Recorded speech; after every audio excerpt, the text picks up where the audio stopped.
I fear I am gravely ill and lack the strength to write all that I wish to. But suffice to say that you must bear no guilt for my part in saving you from ruin. Welcome back to the Sandy Trail. We are in episode 6 of season 2 of Sanditon. We will pick up on the topic of Sydney. If you remember the season finale episode in the beginning, the remaining belongings of Sydney Parker were being delivered to the Parker household. There was another scene where Tom, Arthur, and Mary were notified that a new package has arrived, and they found out there was stuff in it, items that would belong to Sydney Parker, and they were going through his items and having flashbacks and memories of Sydney Parker. So it was an emotional scene, especially for Tom Parker. And now this scene comes up and Tom is reading out loud the letter that Sydney wrote, the last letter that Sydney wrote to his family. That must have been comforting and sad at the same time, I would say, especially on Tom's part. He feels so guilty for allowing Sydney to lose his chance at happiness with Charlotte and marry Eliza instead, just to save Tom and his investment and his time in business and developing the town of Sanditon. He realized that when Mary told him that Charlotte and Sydney were in love, and Tom took that away from them. And now we get to hear Sydney's words. It's a beautiful way to say the last word, I would say, for Sydney. Like, hey, if I die, like, don't feel guilty, like, don't have any sadness, don't feel bad for what you have done to me. He basically telling Tom that he forgave him, that he had nothing against Tom, and he wanted to end his life on a good term. So he basically saying the last words to his family, especially Tom, and just letting him know that it's all good at the end of all of this. If you wish to honor my memory, you must hold fast to your vision. Don't be afraid to keep on taking risks. Or what is life for? Sydney admired Tom. He looked up to Tom, respected him as who Tom is, as a man, as a businessman, as a husband, as a father. He loved his family so much, loved his brother so much that he was willing to give up true happiness, give up Charlotte and get married into a loveless relationship with Eliza for the rest of his life, so that his brother can stay happy and get what he wants in Sanditon. Sydney also understood what Tom saw for the future of Sanditon. He stayed in Sanditon longer than he expected. He helped Tom on the financial side. He supported him. He cheered him on. He stood by his side throughout all the planning and investment into the town. He really supported the vision and ideas that Tom has for the town, and he continued to encourage him to keep moving forward and to not hold back, to not give up on his dreams for the town, for the future of the town in this letter. And it's just a beautiful way of closure, the way that he spoke to his brother Tom in that letter, and he knew the importance of this letter. If he knew that he was going to die, he was like, you know what, I'm gonna write the very last letter with every strength left in me and make it right with my brother, or at least just to comfort him and to let him know, like, you have to live life. Like, you cannot be sad, you cannot hold grudges, you cannot be guilty, feel guilty. You have to live life, like, make the most of it. Is the need to protect Georgiana from the man who has been seeking to claim her fortune. He is a man quite without scruple. Of course the actor did not come back and did a voiceover, we would have heard Sydney's voice. I mean, we could have, right? But they didn't bring the actor in for that. So Thomas reading this letter out loud, and it's really nice how he say the words from the letter. Like at first it's like emotional, a bit sad, comforting at the same time, but now the topic changed in the letter, and you can hear in Tom's tone, like, now this is serious, like this is something urgent, it's an important matter, this is what Sydney actually wanted to write about, but he had other things that he wanted to talk to his brother, that closure moment in the letter, but now this is about Georgiana, and it sounds really, really serious, and Mary, you can see that look on her face, she's like, please don't tell me it's that guy that she been against for the whole season, which is Mr. Lockhart. His name is Charles Lockhart.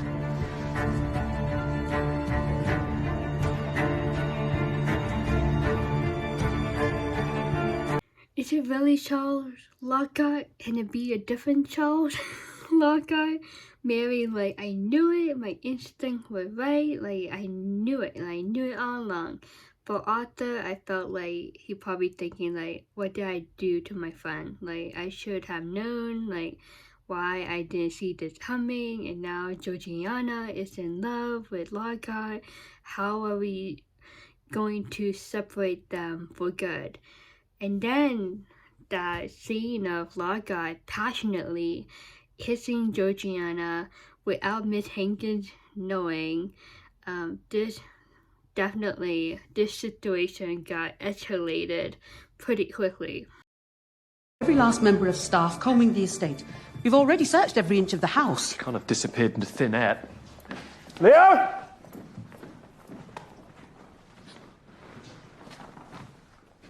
Augusta. Back to Leonora, she's still missing. This is tough. Mr. Holborn, like, there's no way Leonora would have gone into the city. Like, she must be hiding really well within the area of the property. It's a normal activity for Leonora to run away within the grounds of the house and hide, like hide and seek. Like, it's normal for her to do that.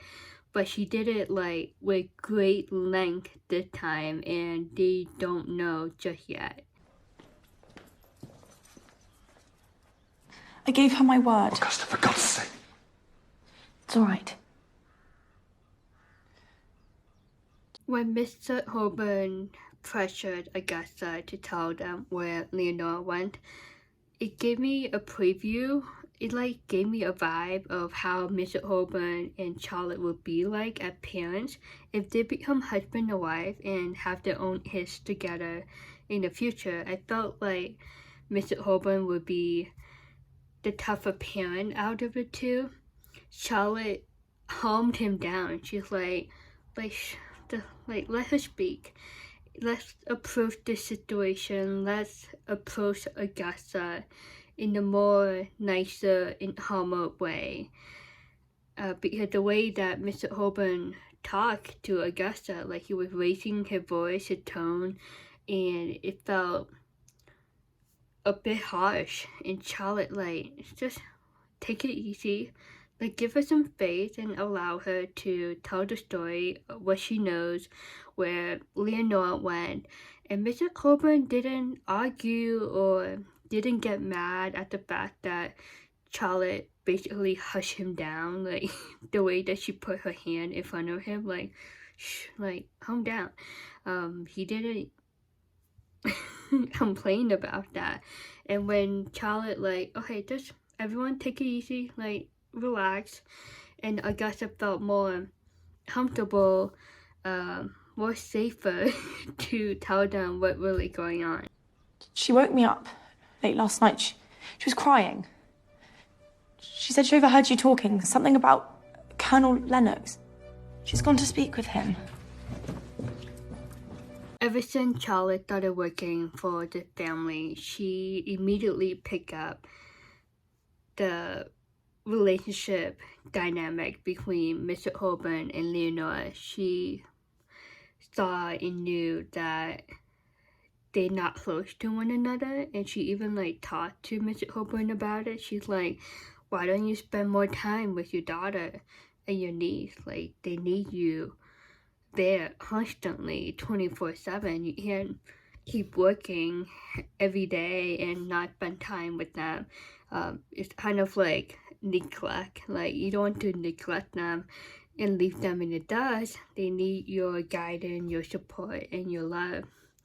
And I think the path between Lucy, Mr. Heybourne, and Leonard, I think that became an obstacle, a blockage in the relationship between Leonora and Mr. Heybourne. And I think Mr. Heybourne needs to fight it himself and get over that, get over the bridge, and to give more attention and more love to Leonora and actually start treating her like she's his own kid, you know? Like, I know it's tough, like, it's not your real daughter, but you stuck with her and you have to take care of her.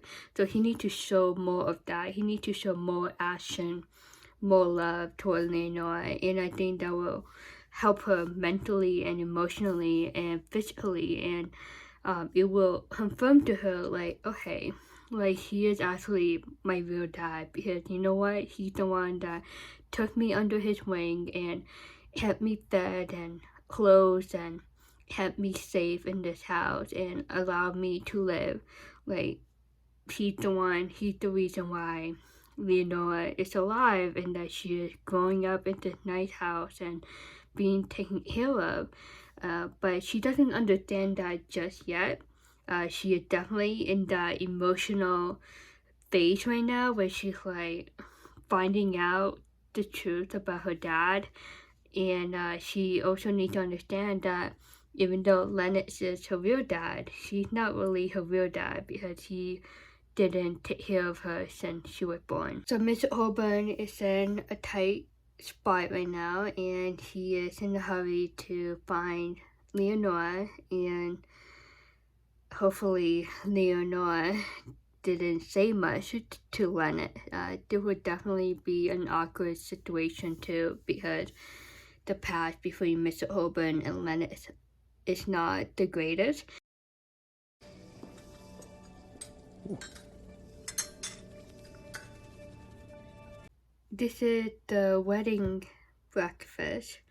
In the last video, we talked about the scene between Edward and Clara, and Edward told Clara that Esther better be there at the wedding breakfast, and that there must be a full glass for Esther, basically to drink another glass of poison. So this is an evil plan, and you can see how the camera like quickly focus on that glass in front of Esther, and Clara thinking about her conversation she had with Edward before this wedding breakfast, and she looked toward Esther and she feels really, really bad and at the same time guilty. Funeral liturgy might be more apt. Forgive Lady Babington, Mr. Hankins. She's not entirely herself. Wedding festivities should be happy times, right? And Esther is talking about a funeral. Like, to anyone, people would think, like, she's weird. Like, why would you talk about a sad, dark time at a wedding party, or even, like, right now, a wedding breakfast? So Mr. Hankins, like, started to question and started to become curious as to, like, why Esther is acting like that. We must drink a toast. What shall we drink to? May your union be blessed with children. And Edward was trying to drive the attention away from what Esther said. Did you notice how Edward grabbed Clara's hand and tried to put her hand on a table just to, like, hold her hand and to pretend like they're in love and that they are excited to get married? But Clara is not. She definitely losing patience, and I think she just doesn't want to be in this situation with Edward anymore. A little late after the fact, I'm afraid. To my beautiful wife, Clara, thank you for making an honest man of me. No, Esther. Mr. Hankins, I think his first reaction after Lady Denham told him it's a little too late about children, I think his first reaction was wait, is Clara pregnant? Is this why this wedding is happening so quickly so they can get married just in time before she give birth to a baby? So that shows that nobody has an idea about, or no one knows about baby George, that there's a baby George somewhere in that house, and the mom is Clara and Edward is the father. So no one knew that Clara was actually pregnant with Edward's child before marriage. And now this wedding is happening quickly and there is no party after the ceremony. Lady Diana wanted the ceremony to be very, very short, with basically no guests. Probably only 5 people to the ceremony.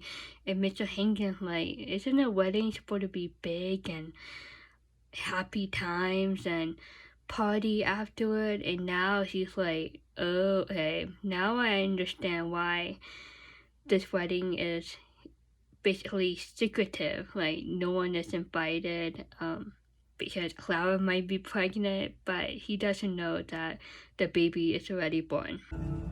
Oh, Clara's right. After last night's debacle, perhaps you'd better abstain, Esther. Oh, one drink won't harm.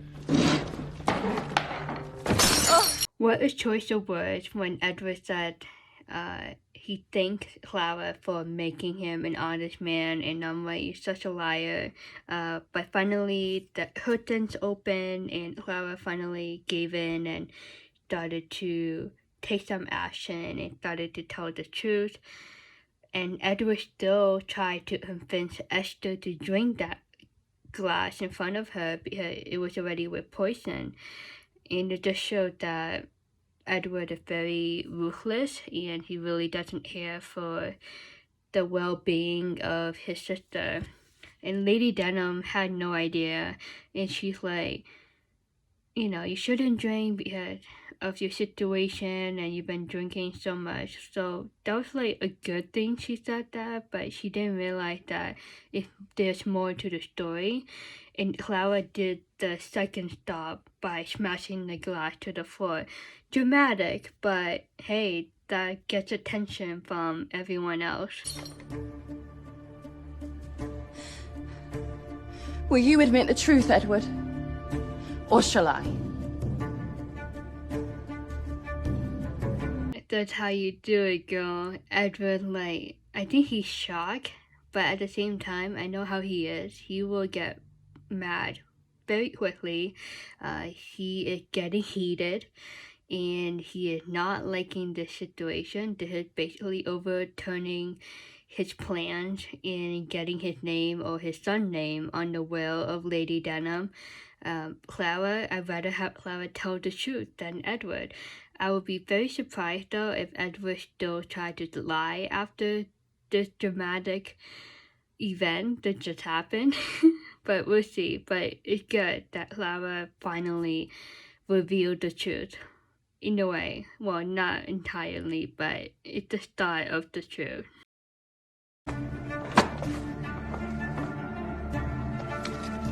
Miss Lamb, you have visitors. Lockhart asked Georgiana to help with him to go on a tour around Europe and just basically living together and settling down as a married couple. So the original answer from Georgiana to Lockhart was yes. So she did say yes to him, so that's why she was in a hurry to pack up her things. And if you look closely, there was 5 letters on her desk, and we could only see Charlotte and Miss Hankins. So those were definitely goodbye letters. What is it?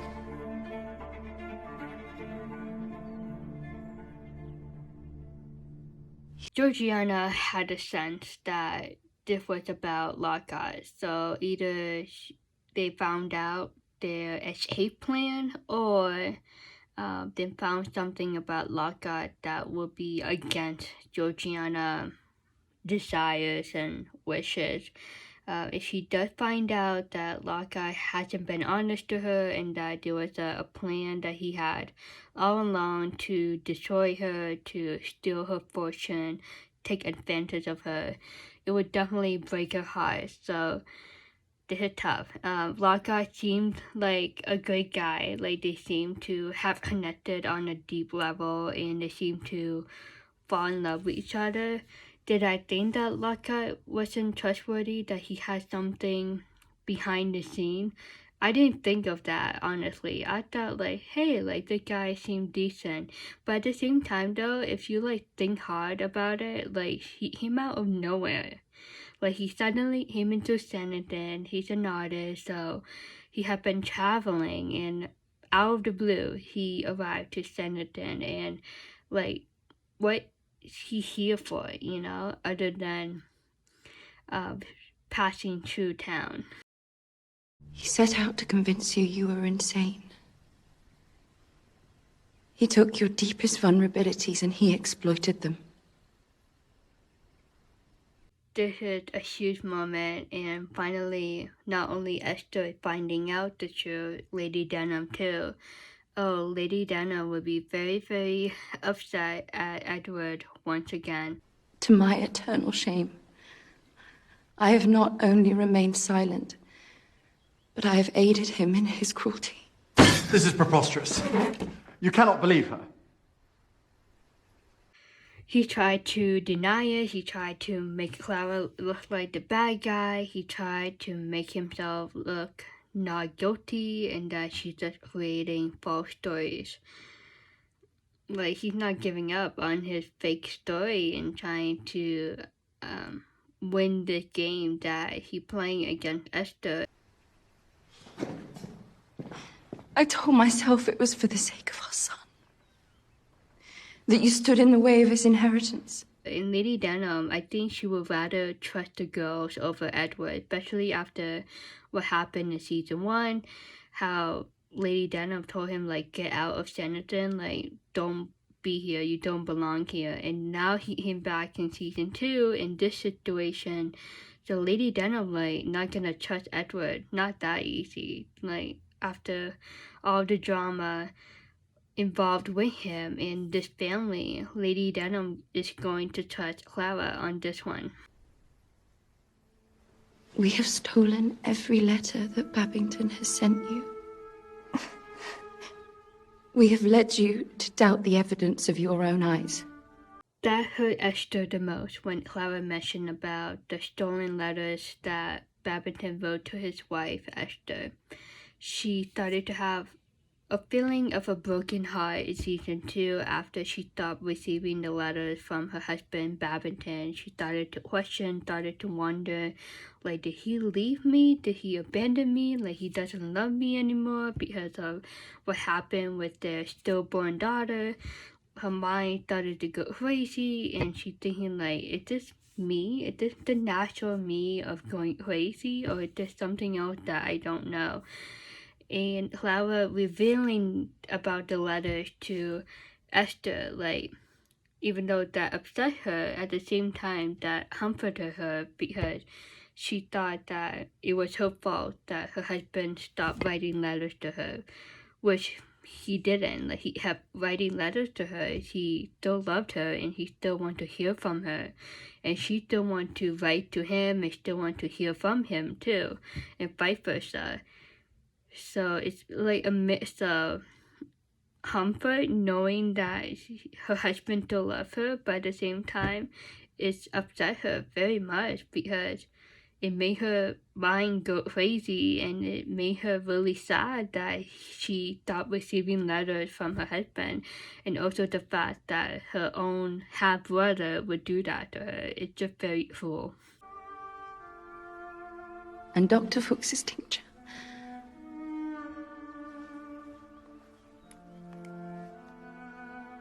The tincture you placed your hope in.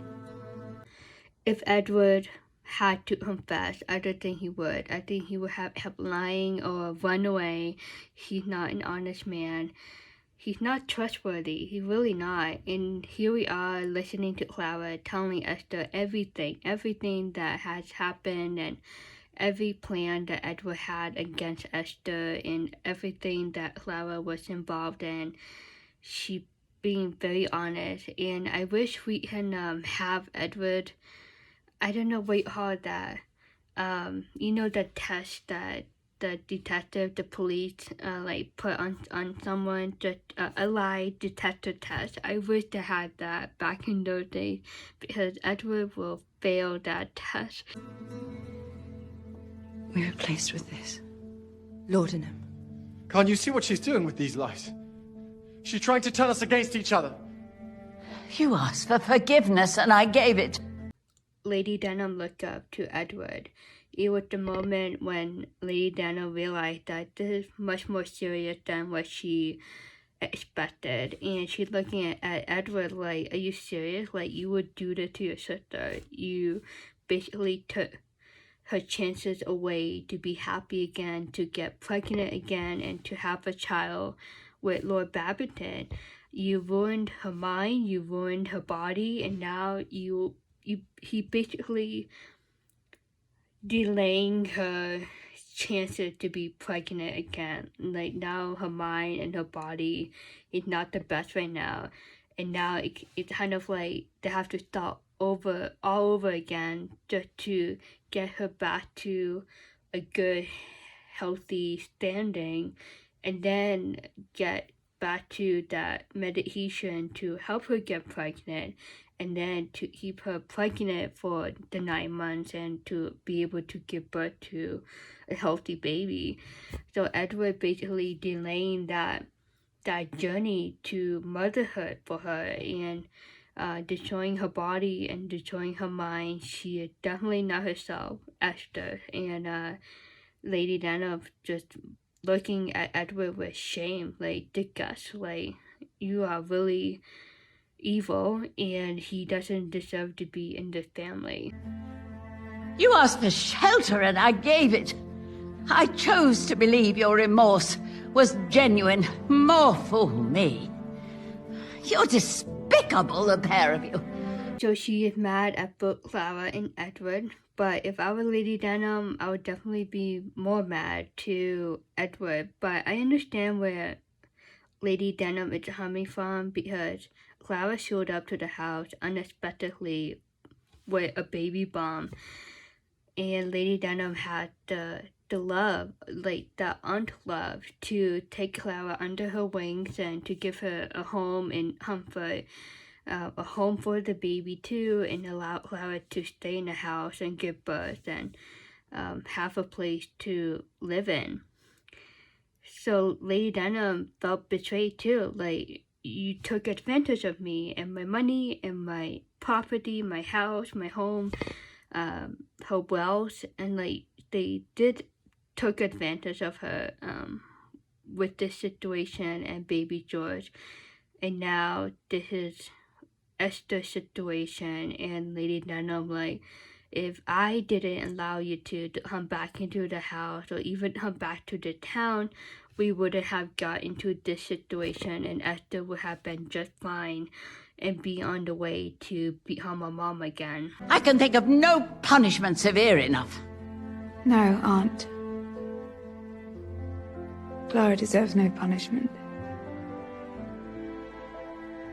Lady Denham is ready to kick Clara and Edward out of the house, but Esther is being very forgiving toward Clara, and I think that would not expected at all, especially for Lady Denham. She's like, are you serious right now? You letting Clara go from the guilt that she laid herself on through this situation? She is as much his victim as I am. You cannot cast her out. Esther understood Clara. She understood the reason why Clara did that, why she got involved with Edward, but she also understood the influence that Edward has on everyone, especially women. Esther went through with that with him in season 1, and Clara did too, and then Clara did it again with Edward in season 2. So Esther couldn't blame Clara entirely. For George's sake as much as hers.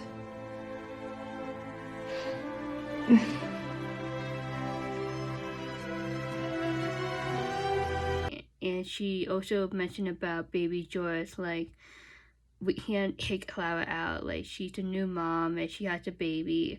And Esther understood Clara from a mother viewpoint too, so that's why Esther had the care toward Clara and her baby, and she didn't want them to get kicked out of the house if Lady Denham chooses to do so.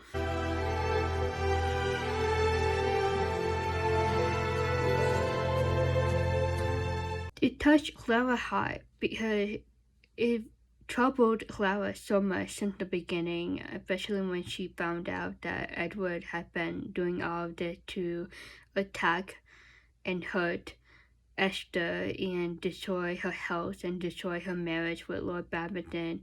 Clara had the struggle of if she should tell the truth or should not, and she finally did, and she knew that there would be consequences from Lady Denham and Esther as well as Edward. Edward did say if you betray him, there will be consequences coming from him.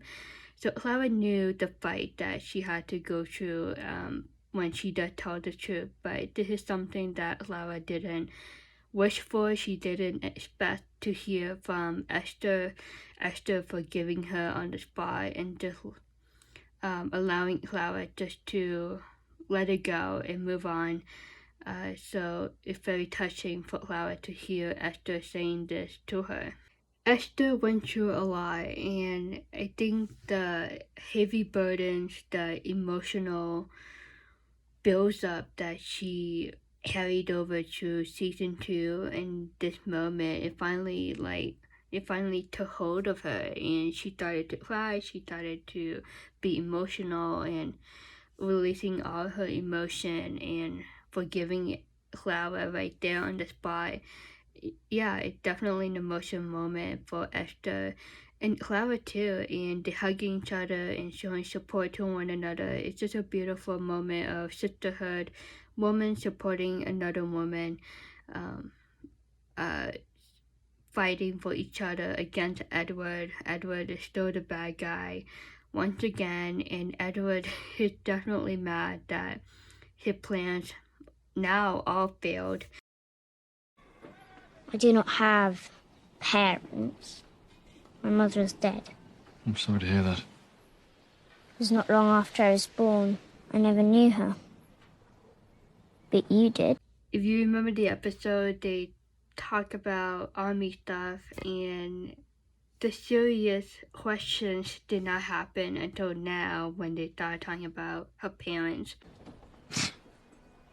Her name was Lucy Colborne. I wanted to meet you, see if it's true that you are my real father. And she very blunt, like, she would say it as it is. She told him, like, you knew my mom. And Leonard's like thinking, like, this is crazy. Like, you're just a kid, like, how do you know this much information? And we don't know each other. We just met. You flashed my office and telling me that I knew your mom. Like, okay, I don't even know you. He had no idea what to say next. He was speechless. She very upfront. She's like, are you my real dad? Like, I'm here to find out if you are my real dad. And Lucy Holborn, the mention of Lucy, yeah, that definitely got him interested. But at the same time, I think it brought him back to that flashback, that memory of the moments he had with her and the love that they shared with one another. And then, you know, that puzzle game started to kick in his mind, like, wait, you're not telling me that you are my kid. How old are you? I shall be 9 in October. Beg your pardon, Colonel. Leo. I'm pretty sure that Charlotte and Mr. Heybourne already had that sense, that feeling of what they're talking about, like what's going on. And I'm pretty sure that Mr. Heybourne doesn't want to say the truth right now to Leonora. It's a very complicated, touchy subject. Does she deserve to know who her real dad? I think so, but I think the timing of it is not the greatest for Mr. Heybourne to tell it himself to her. She's still hid. She's still growing up. I think it's just not the greatest timing. And if Leonard does tell her, like, yeah, I'm your real dad, that's gonna complicate her relationship with Mr. Heybourne. And I don't think he would like that. Well, sir, are you?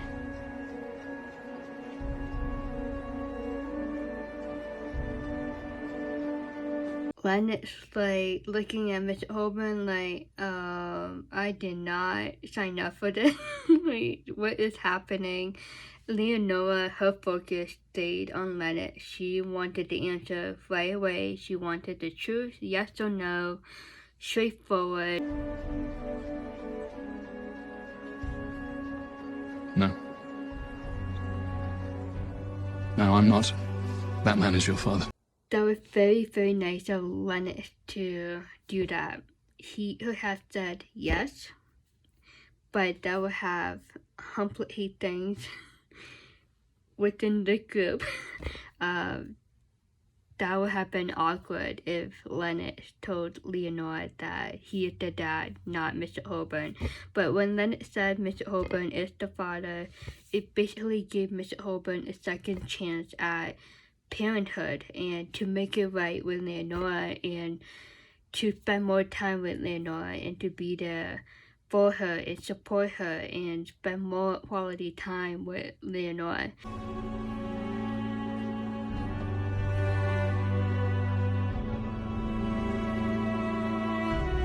Clara was very surprised. She looked over to Mr. Heybourne like, ooh, you got saved right there. Like, it was this close to Leonora finding out the actual truth. Again, very nice of Leonard to do that. That was very brave of him to do that.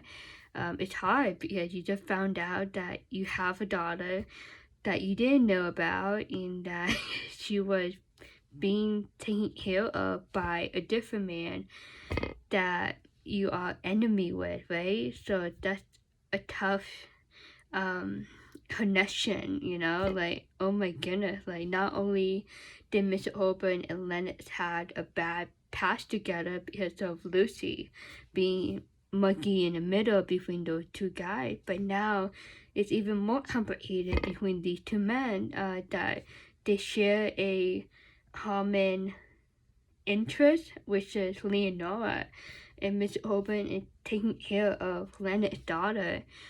And I think also it was the moment when Leonard realized, like, I'm in the army, like, how am I gonna take care of this girl? Like, I travel a lot. He's the type of guy that's very solo, like, he focuses on himself, like, he wants to take care of just himself. I don't think he's ready to step into that parent role if he does want to have that relationship with Leonora. But I don't think he was ready for that in this moment, and he's like, you know what, she is better off with Mr. Heybourne, and I know he's a decent guy, even though they had a bad past together over Lucy. So basically, at the same time, giving a second chance to Mr. Heybourne and trusting Mr. Heybourne that he would take care of Leonora and that he trusts him that he is the better father for Leonora instead of Leonard.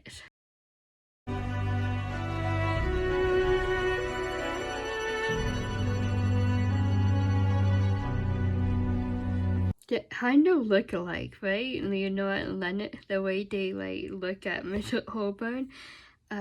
But Leonora, she's not that little anymore, so I think she had a feeling like Mr. Heybourne is not really her dad, but I think she's gonna forget about it for some time and just allow things to happen naturally and go back with her dad, Mr. Heybourne, but there is a chance that she might bring it up again down the road and ask Mr. Heybourne, like, hey, like, did Leonard tell the truth or did he lie? I wonder if Leonard will pick up that little toy and give it back to Leonora, you know?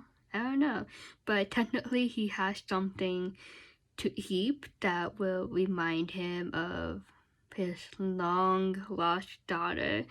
But you can see the emotion on his face. It was a crazy moment for him. His life turned upside down. He never knew he had a daughter until now.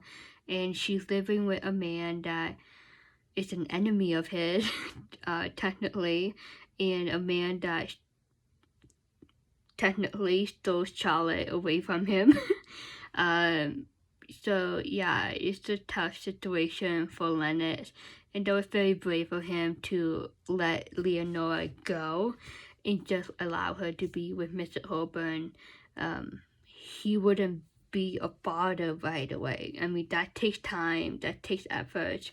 If he does want to get to know Leonora, like, that arrangement can happen. But as of now, Mr. Heybourne is not ready to tell the truth to Leonora, and I think he would rather keep it like that for now. And I think Mr. Heybourne was very relieved that Leonard said Mr. Heybourne is the father, and I think he appreciated that Leonard did that. You know, that takes a lot of gut to deny your biological child and giving them away to that other person to take care of them. I mean, that's hard, especially after you find out that it is your actual child. Why did you not come and talk to me? I thought you'd be angry. No, I'm not angry. But whatever you thought you heard, I am your father. And I always will be. Leonora, she did listen to that private conversation between her dad and Charlotte. So she knew in her heart, like, she heard it clearly that Leonard is her actual dad. And Mr. Heybourne trying to convince her right now, like, I'm your dad, I'm always will be. Even though he's not her real dad, basically what he meant, like, hey, like, I'm the better man that will take care of you, and I want to be your father. I want to be there for you and support you and love you and show you the real love of a father to daughter relationship. But last night... All I meant was that I've not been the father that you deserve. But I will endeavour to be better, I give you my word. It's just a different feeling, like when he's standing up and looking down at her. Like, it's come from so much power as being the father to this girl. And then when he bent down on his knees and face her like the same level, eye to eye, it felt different. Like, it's more loving, it's more assurance, it's comforting, trying to assure her, like, hey, like, you and me, like, we in this together. I'm your father, and I know that I haven't been the best dad, and you deserve more from me, and I'm gonna start making things right with you one day at a time. And basically making a promise to Leonora in this conversation, and hopefully he keeps true to his word, because, you know, children, they listen very well sometimes. So this is a huge promise in a way that he's making with her right now. I'm glad it's you, even though you're not a colonel. I was sad to think I might not be your daughter.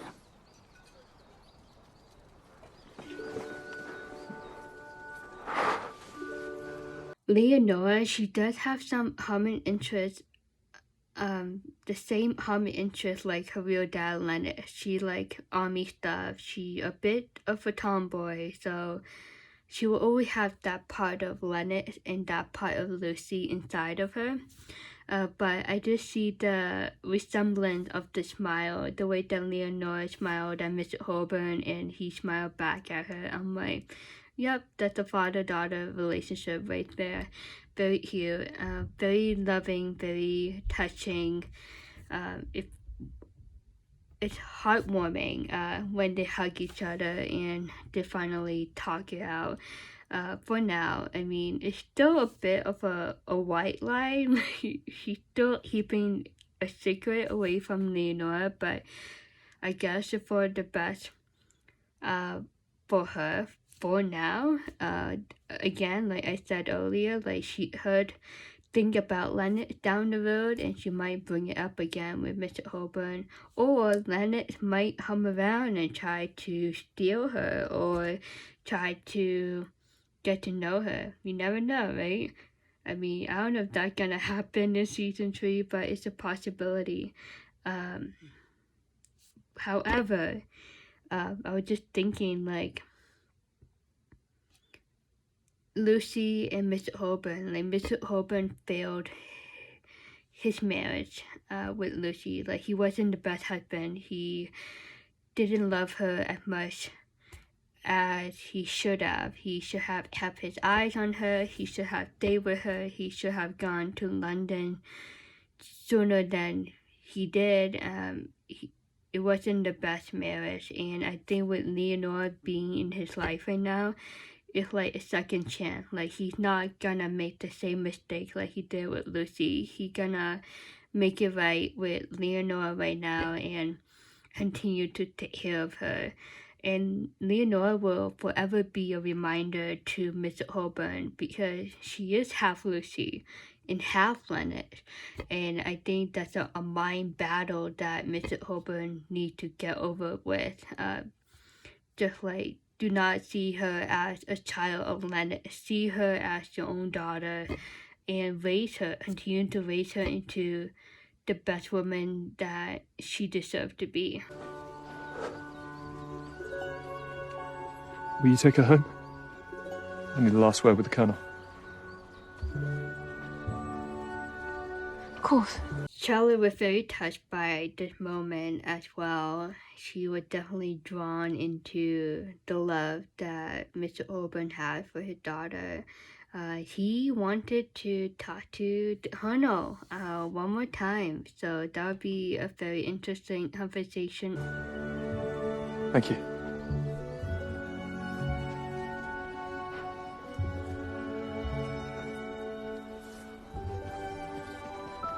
That quick hand holding between them, basically him letting her know that he appreciates her and that he appreciates her being there, being supportive to the family in this situation, and also letting her know that that kiss that they had before Mr. Weasley interrupted them, like, it was a good thing. Like, he liked that.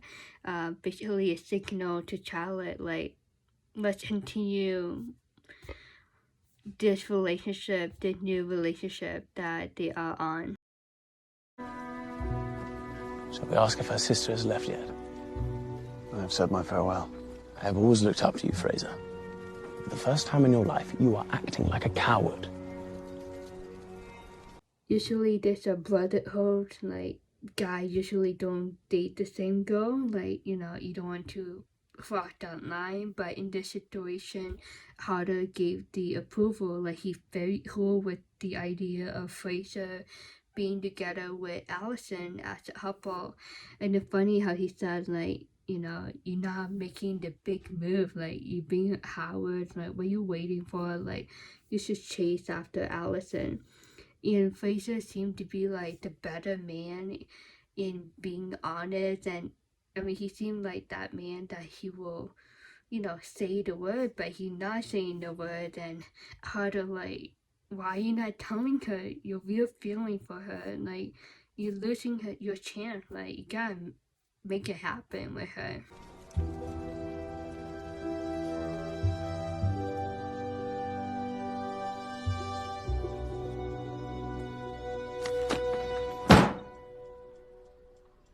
Okay, was she contemplating to open it right there and then? But then she changed her mind and she slammed it closed, and she's pretty upset.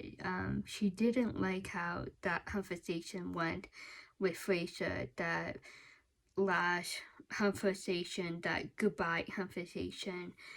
She wanted him to tell her how he feels for her. She wanted to tell him, but after what he said, that he only see her as a friend, that basically assigned to her like, okay, we are not on the same page, and he doesn't like her, even though she likes him. He just needs to say it to her, like, oh, come on.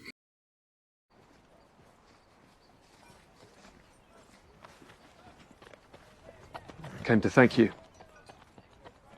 for sparing Leonora the truth. What good would have come of it?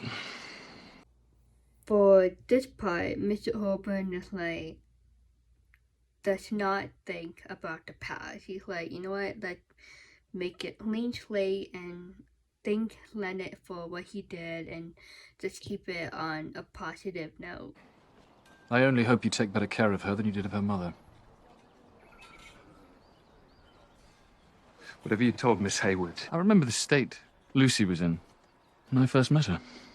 Ooh, yikes. So he tried to thank her, Mr. Heybourne, and tried to be nice and thank Leonard, and Leonard kind of like attack him back, like, yeah, like, I'm giving you a second chance, like, you better take care of your daughter better than you did with your wife. And yeah, that's a bit harsh. Lost. Abandoned. I know I could have been a better husband, but I never abandoned her. He didn't abandon Lucy. He found out she was pregnant and stayed with her until she gave birth to Leonora, and he made the choice to keep Leonora to himself after Lucy died. He could have sent Leonora to an orphanage or to a different family, but no, he did not. He decided to raise Leonora on his own, and he's like, you know what, like, I did bad things toward my wife, but I'm gonna make it right and raise her daughter Leonora and take care of her the best that he could. It was you who preyed upon her vulnerabilities. It was you who made a victim of her. All I did was offer her the comfort her husband couldn't. What Mr. Heybourne trying to say is that it's not entirely Lucy's fault. Not only she participated in the affair, Leonard got involved too. Like, you know, every relationship, like, there are two partners, right? Like, one played a role, the other partner played a role too. And Leonard trying to twist the story a little bit, like, no, like, it's not my fault. Lucy was the one that came to me, and she was lost, she was abandoned, and she needed something, and I gave her what she needed. And that was kind of like similar to what Mr. Heybourne said before, like, you took advantage of her, and you took advantage of her weakness and convinced her to have an affair with you. And Leonard, you know, trying not to have the blame on him, it just showed his true character. He's not willing to acknowledge the wrong thing he done in his relationship with Lucy. He's not owning his mistake. He thinks that everything is Lucy's fault and Mr. Heybourne's fault. You know I speak the truth.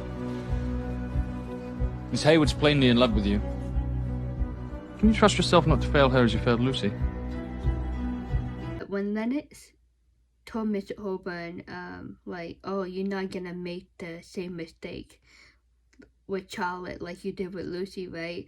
Like, on the other side of that question is like, if Charlotte leaves Mr. Heybourne, like, Leonard will try to get Charlotte back. That's how I felt. I don't know if you sensed that, but it kind of like, oh, if Charlotte leaves you because you didn't give her the best relationship, I might try to get Charlotte to be with me and do that thing all over again, right? Like, Leonard can do that too.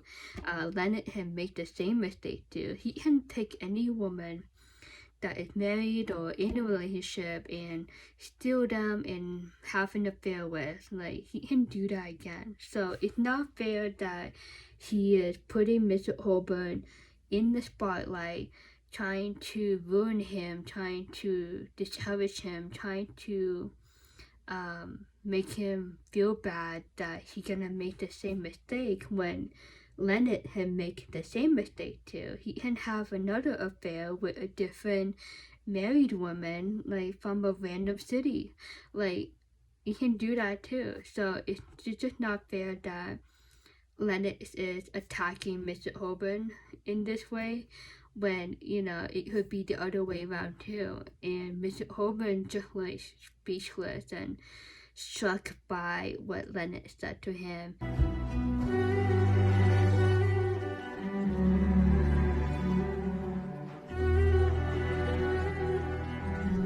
You're not fit to speak their names. It's none of Leonard's business. Like, he doesn't deserve, like, he shouldn't know anything that is going on in Mr. Heybourne's life and his relationship with Charlotte. Leonard took this opportunity to attack Mr. Heybourne, and he got very upset, very annoyed by the end of this conversation. Mr. Heybourne, Charlotte encouraged him to move past his past and to forgive himself and to not feel guilty anymore.